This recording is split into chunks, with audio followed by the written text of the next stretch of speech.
आज बात करेंगे long term versus short term investment. कौन सा गेम जीतेगा? एक इन्वेस्टर 3 साल में 40 लाख कमा के एग्जिट कर गया, दूसरा 10 साल होल्ड करके 3 करोड़ बना गया। दोनों सही थे, पर सवाल आप कौन से इन्वेस्टर हो? तो आज हम ब्रेक डाउन करेंगे शॉर्ट टर्म फ्लिपिंग या long term holding. Real estate में असली पैसा कहाँ बनता है? Short term investment, fast money strategy. Short term का मतलब है 1-3 साल होल्ड, एप्रिसिएशन मिलते ही एग्जिट। ये स्ट्रेटेजी तब काम करती है जब आप अंडर कंस्ट्रक्शन प्रोजेक्ट में अर्ली एंट्री लेते हो, मार्केट अपस्विंग फेज में होता है, डेवलपर स्ट्रॉन्ग हो। जैसे कि 2014-17 में गुरुग्राम में अर्ली इन्वेस्टर्स ने प्री लॉन्च एंट्री ली, पोजेशन के टाइम 30 से 60% एप्रिसिएशन मिल गया। तो इसके एडवांटेज होते हैं quick capital rotation, high ROI potential, less long holding stress. और रिस्क, जब market slow down, profit delay, exit buyer ना मिला, tax impact, short term capital gain. Short term investment थोड़ा एग्रेसिव गेम है, टाइमिंग गलत तो प्रॉफिट जीरो। उसी के साथ long term investment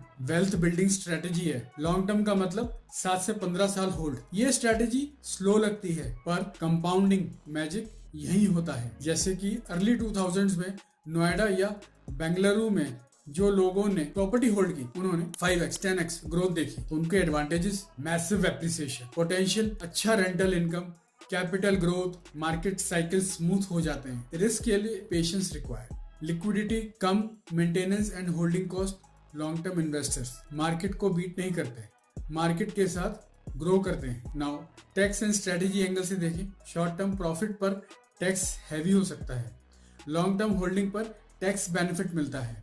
rental plus appreciation combo long term में वेल्थ इंजन बन सकता है। जबकि बात करें शॉर्ट टर्म में आप ट्रेडर हो, लॉन्ग टर्म में आप वेल्थ क्रिएटर हो। तो बात करें कौन सा ऑप्शन आपके लिए? अगर आप यंग हो, रिस्क लेने के लिए रेडी हो, मार्केट समझते हो, शॉर्ट टर्म ट्राई कर सकते हो। पर अगर आप स्टेबल वेल्थ बनाना चाहते हो, रिटायरमेंट प्लान कर रहे हो, long term is the best. तो स्मार्ट इन्वेस्टमेंट्स क्या करते हैं? पोर्टफोलियो डिवाइड करते हैं, एक प्रॉपर्टी फ्लिप के लिए, एक प्रॉपर्टी होल्ड के लिए। रियल एस्टेट में पैसा टाइमिंग से नहीं, स्ट्रेटेजी से बनता है। शॉर्ट टर्म आपको स्पीड देता है, लॉन्ग टर्म आपको सिक्योरिटी देता है। गेम ये नहीं कि कौन सा बेटर है, गेम ये है आपका गोल क्या है।